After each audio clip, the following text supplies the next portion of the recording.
जैसे कि आप लोग जानते हैं कि हम लोग एनसीईआरटी 10 क्लास का स्टार्ट किए थे।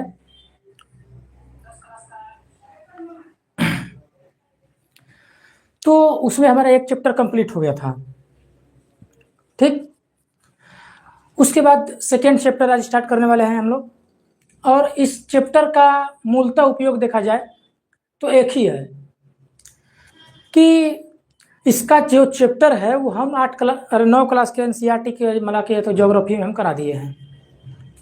एनसीईआरटी 9 क्लास के ज्योग्राफी में आपका ये चैप्टर कंप्लीट कर दिया है। फिर भी 10 क्लास में दिया है तो इसको थोड़ा सा पढ़ा देते हैं, इसमें कुछ ज़्यादा है नहीं। तो मुश्किल से 15 से 20 मिनट का वीडियो होगा, इसको एक बार ध्यान से देख लीजिए क्योंकि रिवीजन हो जाएगा। अगर वो वीडियो देखे होंगे तो और यहाँ पर रिवीजन हो जाएगा। तो चलिए, जैसे कि आज का चैप्टर का नाम है वन एवं वन्यजीव।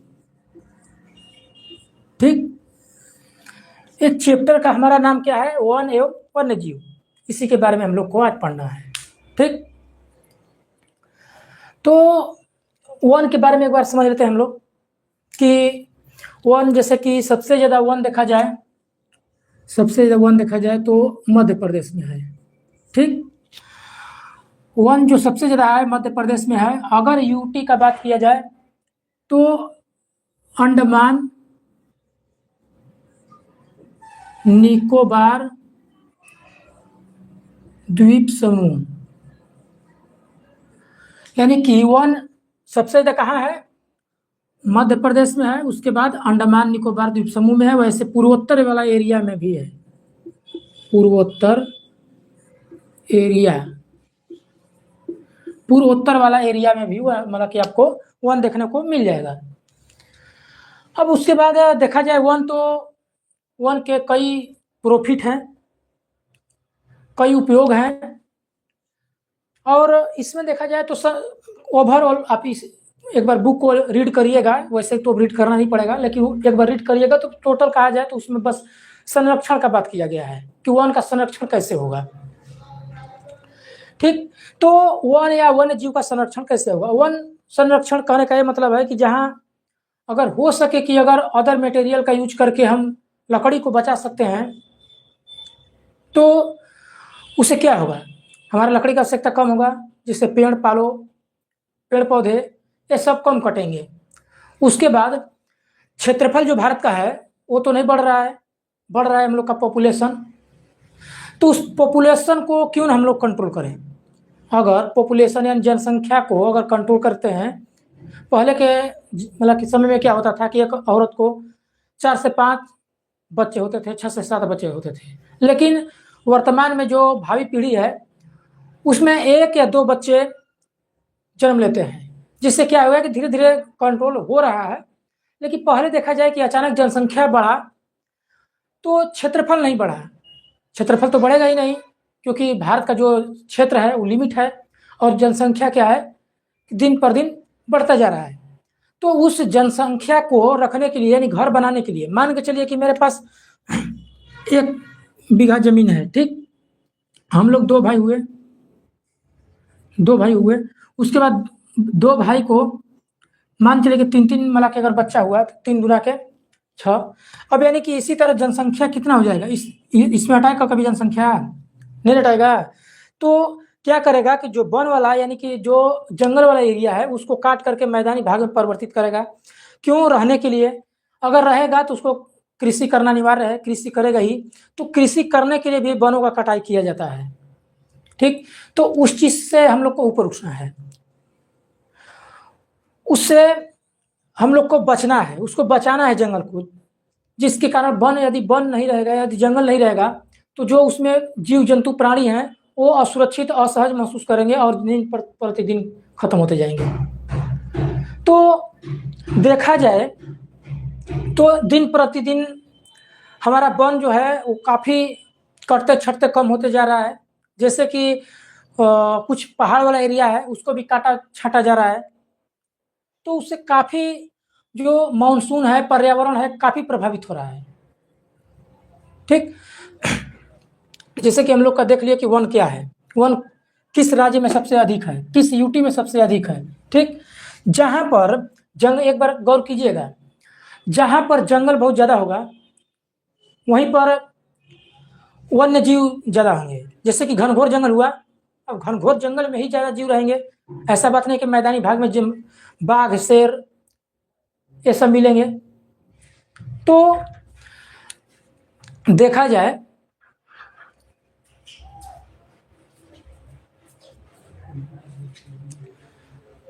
तो जो जो घनी आबादी वाला जंगल है, जैसे कि मध्य प्रदेश हो गया, अंडमान निकोबार द्वीप समूह हो गया, इस सब वाला रेंज हो गया, उसमें आपको वन्य जीव बहुत ज्यादा दिखाई देंगे। उसमें क्या होगा कि घनघोर जंगल होगा, उसको उसमें क्या है कि एक दूसरे पर डिपेंड रहते हैं। जैसे कि एक बार इन्वायरमेंट के अंतर्गत जाइएगा तो उसमें प्राथमिक उत्पादक उपभोक्ता, द्वितीय उपभोक्ता, तृतीय उपभोक्ता उसमें शामिल होते हैं। जैसे कि देखिए, प्राथमिक उत्पादक ये क्या है, ये घास झाड़ी ये सब प्राथमिक उपभोक्ता में, प्राथमिक उत्पादक में घास हो जाता है। ठीक, अब घास को कौन खाएगा, टिड्डा, फतिंगा, टिड्डा। ये क्या हुआ, प्राथमिक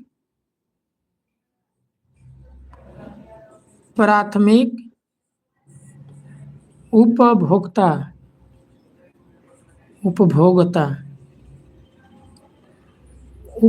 है। ठीक, प्राथमिक उत्पादक यानी कि उत्पादन है, घास है। प्राथमिक उपभोक्ता यानी कि पहले खाना स्टार्ट कौन कर दिया, घास को, टिड्डा।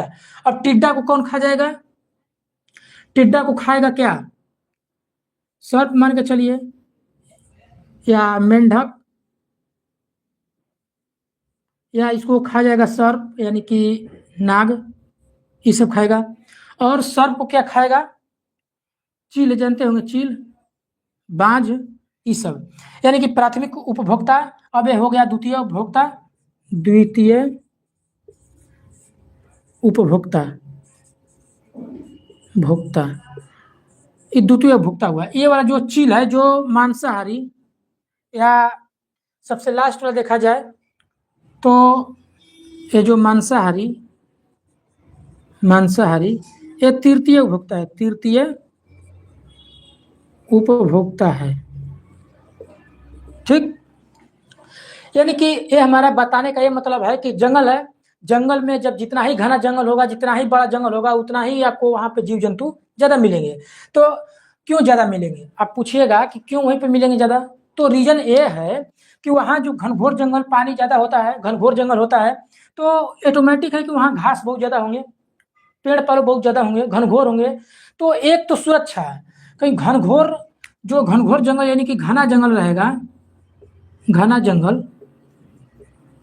ठीक, तो घना जंगल में आपको सुरक्षा महसूस करेंगे, सुरक्षा महसूस करेंगे। उसके बाद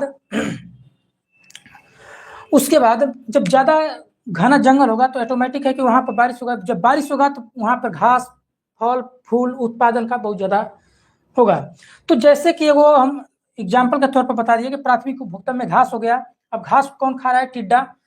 तो टिड्डा कौन खा रहा है, मेढक या सर्प, और सर्प को कौन खा रहा है, चील। तो देखा जाए तो ओवरऑल एक दूसरे पर डिपेंड है। ये इन्वायरमेंट का चैप्टर है, देख लीजिएगा, ये बहुत बढ़िया है, और हर क्वेश्चन में, हर एग्जाम में थोड़ा ना कहीं कहीं मिल जाता है देखने के लिए। तो देखिए, ये हमारा कॉन्सेप्ट क्लियर हो गया, वन से संबंधित जितना था उतना क्लियर हो गया। अब हम आपको पढ़ाएंगे जो वन्य जीव उसे कहते हैं जो जंगल में रहते हैं।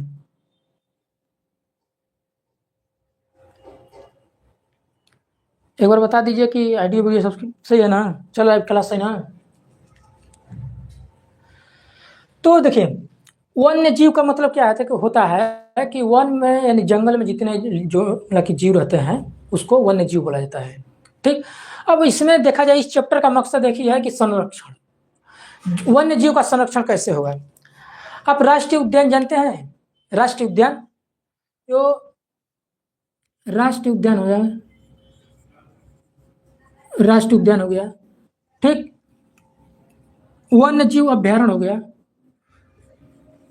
वन्य जीव ये क्यों बनाया गया है? बहुत देखते होंगे स्टैटिक जीके में, आगे एक बार हम क्लास लेकर आएंगे, उसमें स्पेशल वन्य जीव अभयारण्य और राष्ट्रीय उद्यान ये सब शामिल रहेंगे। आखिर में राष्ट्रीय उद्यान और वन्य जीव अभयारण्य क्या है? ये क्या है कि जो दिन प्रतिदिन जंगल का कटाई होते जा रहा है, उसको बचाने के लिए एक आरक्षित यानी कि एक लिमिटेड जगह निर्धारित कर दिया गया है, उसको घेर दिया गया है और उसी में मतलब कि बाघ या शेर जो भी जीव है उसको छोड़ दिया गया है। तो वह राष्ट्रीय उद्यान और वन्य जीव का मतलब होता है कि जो वन्य जीव अभयारण्य है उसमें एक लिमिट एरिया कर दिया गया है और उसमें जंगली जीव को छोड़ दिया गया है, उसमें सुरक्षित रह रहा है। जैसे कि काला हिरण और बहुत सारे जीव जंतु हैं, आप देखते होंगे कि चील या बाज ये सब, अरे जो होता है गिद्ध का दिन प्रतिदिन, गौरैया का दिन प्रतिदिन, उसके बाद काला हिरण का दिन प्रतिदिन जनसंख्या खत्म होते जा रहा है। तो उसको मेंटेन करने के लिए, उसको सही से रखने के लिए राष्ट्रीय उद्यान और वन्य जीव का निर्धारण किया गया है। ठीक, अब इसमें देखेंगे जैसे कि दुधवा नेशनल पार्क है, यानी कि दुधवा राष्ट्रीय उद्यान है, दुधवा जो कि उत्तर प्रदेश में है। ठीक, मानसीराम देख लीजिए, उसके बाद हेली नेशनल पार्क देख लीजिए। ये सब क्यों बनाया गया है? जो वन्य जीव हैं उनको संरक्षण देने के लिए बनाया गया है। ठीक, जैसे कि वन जीव संरक्षण अधिनियम कब? 1960 में आया था। एक बार नोट कर लीजिएगा, वन्य जीव संरक्षण अधिनियम कब आया था? 1960 में। वन्य जो इसको देखा जाए तो इसको जो दिन प्रतिदिन हमारे जैसे कि चीता हो गया, बाघ हो गया, शेर हो गया, इसके खाल, इसको मार करके इसका खाल का उपयोग किया जाता है। और देखेंगे तो दिन प्रतिदिन उसी के कारण जनसंख्या धीरे धीरे बाघ का हो गया या शेर का हो गया। वैसे पूरे विश्व में भारत ही एक ऐसा देश है जहां पर बाघ और शेर दोनों भारत में पाए जाते हैं। एशियाई शेर प्रसिद्ध है। क्या है कि उसका शिकार करके उसका खाल का प्रयोग करने के लिए दिन प्रतिदिन मारते चले जा रहे हैं लोग, जिसके कारण काफी दिक्कतों का सामना करना पड़ रहा है। एक संतुलन बिगड़ जाएगा। यदि एक बार देखिए, अगर टिड्डा ही मान के चलिए, अगर सर्प जो है अगर टिड्डा को न खाए तो टिड्डा इतने हो जाएंगे कि कितना पूरा धरातल हो जाएंगे, समझ सकते हैं। यानी कि एक जीव दूसरे जीव पर डिपेंड है, यानी कि उसको कंट्रोल भी कर रहा है।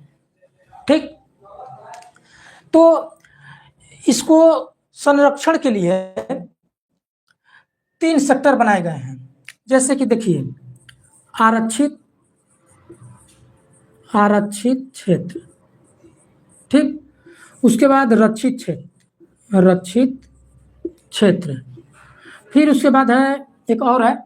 तो मुख्यतः देखा जाए तो रक्षित एगो है तो उस संरक्षण के ही लिए है, लेकिन उतना इंपोर्टेंट है नहीं। आरक्षित क्षेत्र का मतलब क्या होता है? आरक्षित क्षेत्र में दोनों होता है। पहले आरक्षित क्षेत्र के बारे में हम लोग एक बार समझा देते हैं।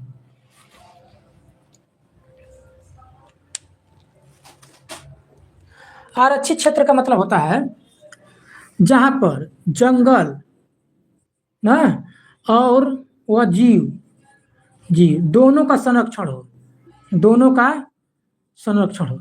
यानी कि आरक्षित क्षेत्र में वो मतलब कि सेक्टर आते हैं, वो भाग आते हैं जिसमें जंगल को भी संरक्षित किया जाए और जीव को भी संरक्षण दिया जाए। ठीक, ये देखा जाए तो उत्तराखंड हो गया, आपको तमिलनाडु हो गया, उसके बाद आपको केरल हो गया, इस सब में आरक्षित क्षेत्र पाए जाते हैं। ठीक, अब उसके बाद एक है रक्षित क्षेत्र।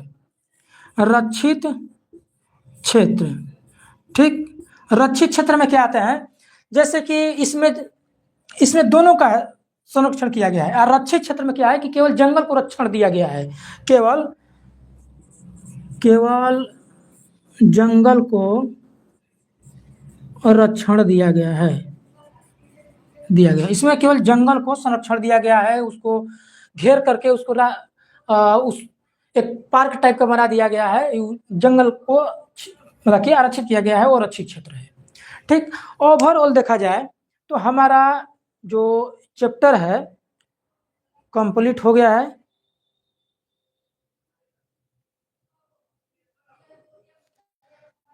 तो जैसे कि देखिए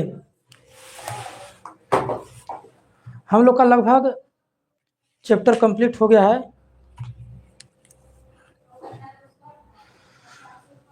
देखिए अब हम लोग का 10 क्लास के एनसीईआरटी जो है ज्योग्राफी का फर्स्ट चैप्टर खत्म हो गया, सेकेंड चैप्टर खत्म हो गया और कल वो थर्ड चैप्टर होगा।